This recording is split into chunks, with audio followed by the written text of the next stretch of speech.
இணைப்பில் இருங்க, தொடர்ந்து பேசலாம். நம்மோடு இது குறித்து பேசுவதற்காக பத்திரிகையாளர் பிரியன் இணைந்திருக்கிறார். வணக்கம் சார்.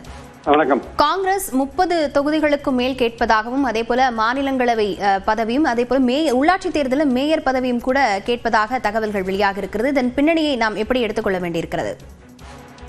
இல்ல, பொதுவா காங்கிரஸுக்கும் திமுகவுக்கும் உள்ள பிரச்சனை அல்லது மாணிக் தாக்கூர் போன்றவர்கள், பிரவீன் சக்கரவர்த்தி போன்றவர்கள் எழுப்பிய பிரச்சனைகள் என்னன்னா, லோக்கல் லெவல்ல காங்கிரஸுக்கும் திமுகவுக்குமான உறவு சரியில்லை. மேலிடத்துல சரியா இருக்கு, பட் கீழ் லெவல்ல சரியில்லை. குறிப்பா உள்ளாட்சிகள்ல கொஞ்சமும் சரியில்லை.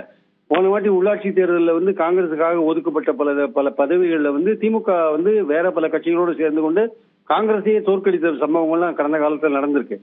அதே மாதிரி மாநகராட்சிகளில் இடம் கொடுக்கல, சில நகராட்சிகளில் கொடுத்தாங்க. அங்கேயும் எதிர்பார்த்த அளவுக்கு காங்கிரஸ் வேட்பாளர்கள் வெற்றி பெறதுக்கு திமுக ஒத்துழைக்கல என்ற ஒரு முக்கியமான விஷயமும் அங்க இருக்கு. அதனால உள்ளாட்சிகள்ல ரெண்டு கட்சிகளுக்கும் அடிமட்டத்துல ஒரு கசப்புணர்வு இருக்கு. அதெல்லாம் தான் கிட்டத்தட்ட வெளிப்படுற விஷயங்களை பாக்குறோம். மாணிக் தாக்கூர் மூலமாகவோ, பிரவீன் சக்கரவர்த்தி மூலமாகவோ, அவங்களுக்கு சில பர்சனல் அஜெண்டா இருந்தா கூட இதெல்லாம் சேர்ந்துதான் அந்த வெறுப்பு வெளியிடுறத நம்ம பார்க்கணும். அதனாலதான் இந்த கட்டத்துல உள்ளாட்சி தேர்தலையும் சேர்த்து இடஒதுக்கீடு விஷயத்தை காங்கிரஸ் கையில் எடுக்கிறதுல ஆச்சரியம் கிடையாது. அதனால திமுக இந்த விஷயத்துக்கு ஒப்புக்கொள்ள மாட்டார்கள். அந்த உள்ளாட்சி தேர்தல் வரும்போது அதை பார்த்துக்கலாம். நம்ம இப்போ தற்சமயம் எம்எல்ஏ அசம்பிளி எலெக்ஷன்ஸ்க்கான இடஒதுக்கீடு ஃபைனலைஸ் பண்ணலாம்னு போவாங்க. போன வாட்டி கொடுத்தது 30 இடங்கள் வரையும் கொடுக்கறதுக்கான வாய்ப்புகள் நிறைய இருக்கு. 28 இடங்கள் தான் முதல்ல பேசியிருந்தாங்க. இப்போ பார்கெனிங் ரொம்ப டஃபா போயிட்டு இருக்கிறதுனால 30 இடங்கள் பிளஸ் ஒரு ராஜ்யசபாவுமே சிதம்பரத்துக்கு 28 வருஷம் முடியும் போது அப்ப கொடுத்தா போறோம்னு திமுக ஒரு ஐடியால இருக்காங்க. இல்ல இப்பவே கொடுக்கணும் அப்படின்ற மாதிரியான ஒரு விஷயத்த காங்கிரஸ் முன்னாடி வைக்கிறாங்க. ஸோ இது ஒரு இந்த பேச்சுவார்த்தை இதுல போயிட்டு இருக்கு. அதனால உள்ளாட்சி தேர்தலில் இப்போ வற்புறுத்தினாங்கன்னா அதை பத்தி திமுக எந்த விதமான கமிட்மெண்ட் கொடுக்கறதுக்கான வாய்ப்புகள் கிடையாது. ஏன்னா உள்ளாட்சி தேர்தல் திமுக ஆட்சிக்கு வந்தால் யார் ஆட்சிக்கு வந்தாலுமே ஒரு 10 மாசம் கடந்து அக்டோபர் நவம்பர் மாசம் தான் அது நடக்கும். ஸோ அப்ப என்ன மாதிரி சூழல் இருக்கு, ஏது இருக்குன்னு தெரியாது. அதனால அந்த சமயத்துலதான் அதை பத்தி முடிவு பண்ணுவாங்க, இப்போ முடிவு பண்ண மாட்டாங்க. ஆனால் ஒரு விஷயத்த திமுக தலைமை கவனத்துக்கு கொண்டு போயிருப்பாங்க காங்கிரஸ்காரர்கள். என்னன்னா, லோக்கல் லெவல்ல காங்கிரஸ்காரர்களுக்கும் திமுகவுக்கும் சுமூகமான உறவு இருக்கணும்னா லோக்கல் பாடியில ஒரு சரியான இடஒதுக்கீடு இருந்து அந்த இடஒதுக்கீடு முறையாக கடைபிடிக்கப்படணும் அப்படின்ற ஒரு விஷயத்த கண்டிப்பா திமுக தலைமைக்கு எடுத்துன்னு போவாங்க. ஏன்னா அதுதான் பலவிதமான கசப்பு உணர்வுகளுக்கு காரணமா அமைகிறது திமுக காங்கிரஸ் உறவுல.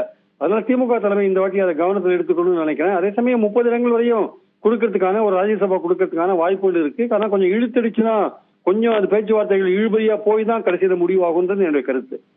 இணைப்பில் கருத்துக்களை பகிர்ந்து கொண்டமைக்கு நன்றி திரு பிரியன்.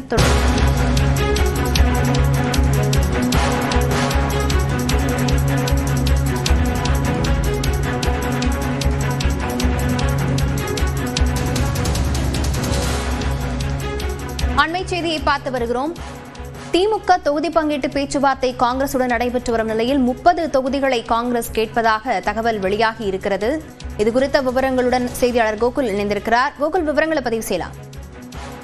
திமுக கூட்டணியில் காங்கிரஸ் தொகுதி பங்கீடு பேச்சுவார்த்தை நடத்தி வரக்கூடிய நிலையில இந்த முறை 30க்கும் மேற்பட்ட தொகுதிகளை காங்கிரஸ் தங்களுக்கு ஒதுக்க வேண்டும் என்று வலியுறுத்தி வருவதாக தகவல் வெளியாகிறது. கடந்த சட்டமன்ற தேர்தலில் 25 தொகுதியில் காங்கிரஸ் கட்சி திமுக கூட்டணியில் போட்டியிட்டது. இந்த முறை கூடுதல் தொகுதிகளை வழங்க வேண்டும் என்று தொடர்ந்து காங்கிரஸ் கட்சி வலியுறுத்தி வருகிறது. காங்கிரஸ் கட்சியுடைய நிர்வாகிகள் ராகுல் காந்தியிடம் அந்த கருத்தை தெரிவித்திருக்கிறார்கள். கே.சி. வேணுகோபால் முதலமைச்சரை சந்தித்த போது கூடுதல் தொகுதிகளை ஒதுக்க வேண்டும் என்ற வலியுறுத்தி 30க்கும் மேற்பட்ட தொகுதிகளை ஒதுக்க வேண்டும் என்று வலியுறுத்தினார். திமுக 2 முதல் 3 தொகுதிகளை கூடுதலாக வழங்கலாம் என்ற ஒரு தகவலும் வெளியாகிறது. குறிப்பாக தேமுதிக, மக்கள் நீதி மையம் உள்ளிட்ட சில கட்சிகள் திமுக கூட்டணியில் புதிதாக இணைந்திருக்கக்கூடிய நிலையில கூடுதல் இடங்களை வழங்குவதில் இருக்கக்கூடிய சிக்கல்கள் குறித்து காங்கிரஸ் கட்சியிடம் திமுக தலைமை வலியுறுத்தி விளக்கியிருப்பதாக தகவல் வெளியாகிறது. தொடர்ந்து தொகுதி பங்கீட்டுக்கான பேச்சுவார்த்தையும் நடைபெற இருக்கிறது. அதே போல மாநிலங்களவை பதவியும் காங்கிரஸ் கட்சி கேட்டிருப்பதாகவும் தகவல் வெளியாகிறது. அதே போல அடுத்த ஆண்டு நடைபெற உள்ள உள்ளாட்சி தேர்தலில் தொடர்ந்து காங்கிரஸ் கட்சிக்கு மேயர் உள்ளிட்ட பதவிகள் வழங்குவது குறித்தும் இந்த தொகுதி பங்கீட்டு பேச்சுவார்த்தையின் போதே பேசி இறுதி செய்ய வேண்டும் என்று காங்கிரஸ் கட்சி வலியுறுத்தி வருவதாக தகவல் வெளியாக இருக்கிறது. தொடர்ந்து திமுக கூட்டணி கட்சிகளிடம் தொகுதி பங்கீட்டு பேச்சுவார்த்தை நடத்தி வரக்கூடிய நிலையில காங்கிரஸோடு பேச்சுவார்த்தை நிறைவு செய்தால்தான் மற்ற கட்சிகளுக்கும் தொகுதி எண்ணிக்கையை இறுதி செய்ய முடியும் என்பதால் காங்கிரஸ் மற்றும் திமுக இடையேயான தொகுதி பங்கீட்டு பேச்சுவார்த்தையை விரைந்து முடிப்பதற்கு திமுக தலைமை முடிவு செய்திருப்பதாகவும் தகவல் வெளியாக இருக்கிறது. கோகுலிங் இணைப்பில் இருந்து தொடர்ந்து பேசலாம். நம்மோடு இது குறித்து பேசுவதற்காக பத்திரிகையாளர் பிரியன் இணைந்திருக்கிறார். வணக்கம் சார். வணக்கம். காங்கிரஸ் 30 தொகுதிகளுக்கும் மேல் கேட்பதாகவும் அதே போல மாநிலங்களவை பதவியும் அதே போல உள்ளாட்சி தேர்தலில் மேயர் பதவியும் கூட கேட்பதாக தகவல்கள் வெளியாக இருக்கிறது. இதன் பின்னணியை நாம் எப்படி எடுத்துக்கொள்ள வேண்டியிருக்கிறது?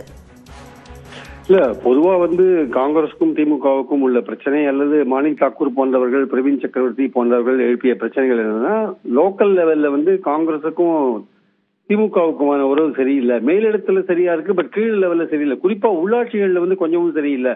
போன வாட்டி உள்ளாட்சி தேர்தலில் காங்கிரஸுக்காக ஒதுக்கப்பட்ட பல பதவிகள்ல திமுக வேற பல கட்சிகளோடு சேர்ந்து கொண்டு காங்கிரஸையே தோற்கடித்த சம்பவங்கள்லாம் கடந்த காலத்தில் நடந்திருக்கு. அதே மாதிரி மாநகராட்சிகளில் இடம் கொடுக்கல, சில நகராட்சிகளில் கொடுத்தாங்க. அங்கேயும் எதிர்பார்த்த அளவு காங்கிரஸ் வேட்பாளர்கள் வெற்றி பெறதுக்கு திமுக ஒத்துழைக்கல என்ற ஒரு முக்கியமான விஷயமும் அங்க இருக்கு. அதனால உள்ளாட்சிகள்ல ரெண்டு கட்சிகளுக்கும் அடிமட்டத்துல ஒரு கசப்புணர்வு இருக்கு.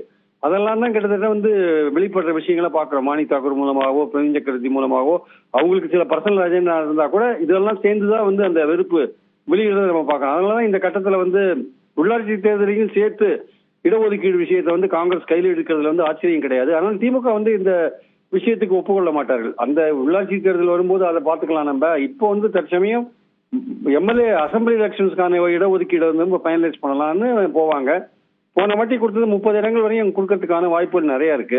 28 இடங்கள் தான் முதல்ல பேசியிருந்தாங்க. இப்போ பார்கெனிங் ரொம்ப டஃபா போயிட்டு இருக்கிறதுனால 30 இடங்கள் பிளஸ் ஒரு ராஜ்யசபாவுமே சிதம்பரத்துக்கு 28ஆம் வருஷம் முடியும் போது அப்ப கொடுத்தா போறோம்னு திமுக ஒரு ஐடியால இருக்காங்க. இல்ல இப்பவே கொடுக்கணும் அப்படின்ற மாதிரியான ஒரு விஷயத்த காங்கிரஸ் முன்னாடி வைக்கிறாங்க.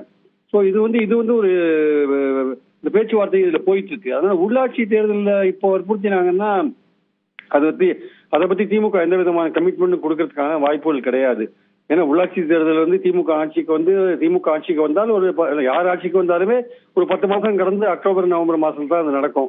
ஸோ அப்ப என்ன மாதிரி சூழல் இருக்கு ஏது இருக்குன்னு தெரியாது. அதனால அந்த சமயத்துலதான் அதை பத்தி முடிவு பண்ணுவாங்கள்ட்ட இப்போ முடிவு பண்ண மாட்டாங்க. ஆனால் ஒரு விஷயத்த திமுக தலைமை கவனத்துக்கு கொண்டு போயிருப்பாங்க காங்கிரஸ்காரர்கள். என்னன்னா, லோக்கல் லெவல்ல காங்கிரஸ்காரர்களுக்கும் திமுகவுக்கும் சுமூகமான உறவு இருக்கணும்னா லோக்கல் பாடியில ஒரு சரியான இடஒதுக்கீடு இருந்து அந்த இடஒதுக்கீடு முறையாக கடைபிடிக்கப்படணும் அப்படின்ற ஒரு விஷயத்த கண்டிப்பா திமுக தலைமைக்கு எடுத்துன்னு போவாங்க. ஏன்னா அதுதான் பலவிதமான கசப்பு உணர்வுகளுக்கு காரணமா அமையிறது திமுக காங்கிரஸ் உறவுல.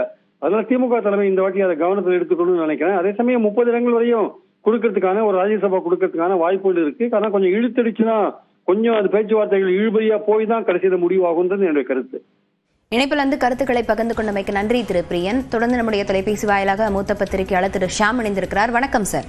வணக்கம். கூடுதல் தொகுதிகளை காங்கிரஸ் கேட்பதாக தற்போது தகவல் வெளியாகி இருக்கிறது. இது மட்டும் சட்டமன்ற தேர்தல் இல்லாமல் மாநில தேர்தல் குறித்தும் அதே போல உள்ளாட்சி தேர்தல் குறித்தும் கோரிக்கைகளை முன்வைக்கலாம் என எதிர்பார்க்கப்படுகிறது. எப்படி எடுத்துக்கொள்ளலாம்? உள்ளாட்சி தேர்தல் கோரிக்கை ஏற்றுக்கொள்ளப்படாது. என்ன காரணம் என்றால் அந்த தேர்தல் நடக்கும் போதுதான் கூட்டணி பற்றி பேச முடியும். இப்போது 2026 சட்டமன்ற தேர்தல், இப்போது 2029 பாராளுமன்ற தேர்தல் கூட்டணி பற்றி பேச முடியுமா? எத்தனை தொகுதிகள் என்று பேச முடியுமா? அதற்கு வாய்ப்பு இல்லை. தேர்தலுக்கு தேர்தல் கூட்டணி நிலவரம், கள நிலவரம், கூட்டணியிலே சேர்கிற கட்சிகளின் எண்ணிக்கை எல்லாமே மாறுபடுகிற விஷயம். அப்படி என்றால் எதை அடிப்படையாக கொண்டு கூட்டணி கணக்குகள் அமைகின்றன என்றால் வெற்றியை அடிப்படையாக கொண்டு. இப்போது திமுக கூட்டணியில் அதிகப்படியான கட்சிகள் இருக்கின்றன. புதிதாக சேர்ந்துள்ள கட்சியின் எண்ணிக்கை 4 அல்லது 5 இருக்கிறது. இன்னும் சேரும் என்று அவர்கள் எதிர்பார்க்கிறார்கள். குறைந்தபட்சம் 1 தொகுதி, அதிகபட்சம் 6 தொகுதி இது கொடுக்க வேண்டிய கட்டாயத்திலே இருக்கிறார்கள், தேமுதிக உட்பட.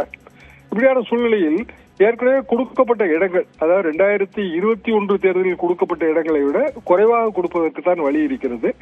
அந்த இண்டிகேஷன் ஏற்கனவே திமுக தலைமை முஸ்லீம் லீக் கட்சியின் மூலமாக பொது வழிக்கு கட்சியை விட்டு விட்டது. காங்கிரஸ் கட்சிக்கு 25 இடங்கள் கிடைத்தாலே ஆச்சரியம். இதிலே ராஜ்யசபா சீட் என்றால் 28 ராஜ்யசபா சீட் சிதம்பரம் அவர்களை மனதில் வைத்துக் கொண்டுதான் திமுக அந்த சீட்டை பங்கீடு செய்ய சம்மதிக்கும். இப்போது வழி இல்லை. காரணம் 4 சீட்டுகள் தான் இருக்கின்றன. அதில் சிலருக்கு திமுக சீனியர்களுக்கு கொடுக்க வேண்டிய நிர்பந்தம் இருக்கிறது. தேமுதிகவுக்கு 1 சீட்டு கொடுக்க வேண்டிய நிர்பந்தம் இருக்கிறது. இப்படியான சூழ்நிலையில் காங்கிரஸ் கட்சிக்கு கொடுப்பதற்கு வழி இல்லை.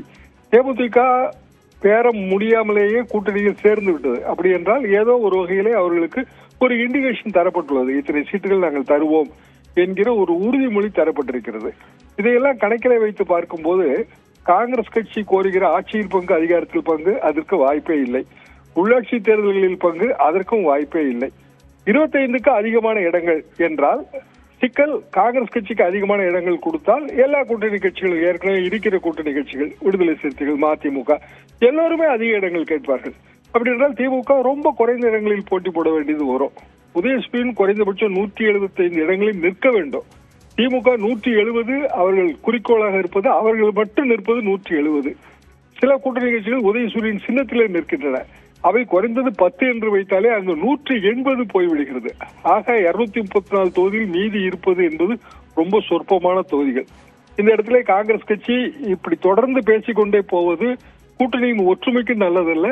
கீழ்மட்டத்தில் இருக்கிற திமுக தலைவர்கள் இதை வெறுக்கிறார்கள். அதாவது 2ஆம் கட்ட 3ஆம் கட்ட தலைவர்கள் வெறுக்கிறார்கள். அவர்களுக்கு தெரியும் உள்ளூர் கண்டிஷன் என்ன, காங்கிரஸ் கட்சிக்கு என்ன செல்வாக்கு இருக்கிறது, எந்த வகையிலே அவர்கள் வெற்றிக்கு உதவுவார்கள். எல்லா கணக்கும் துல்லியமாக தெரிகிற இடம் எது? கிராமங்கள். கிராமங்களில் இருப்பவர்கள் இதை எதிர்ப்பார்கள். திமுக பழமையான கட்சி, கட்டுக்கோப்பான கட்சி, கட்சிக்காரர்களை பகைத்துக் கொண்டு தேர்தலை சந்திக்க முடியாது. எனவே காங்கிரஸ் கட்சி கோருகிற எந்த நிபந்தனைக்கும் வாய்ப்பு இல்லை என்பதுதான் எனது கருத்து. இணைப்பிலிருந்து கருத்துக்களை பகிர்ந்து கொண்டமைக்கு நன்றி திரு ஷியாம்.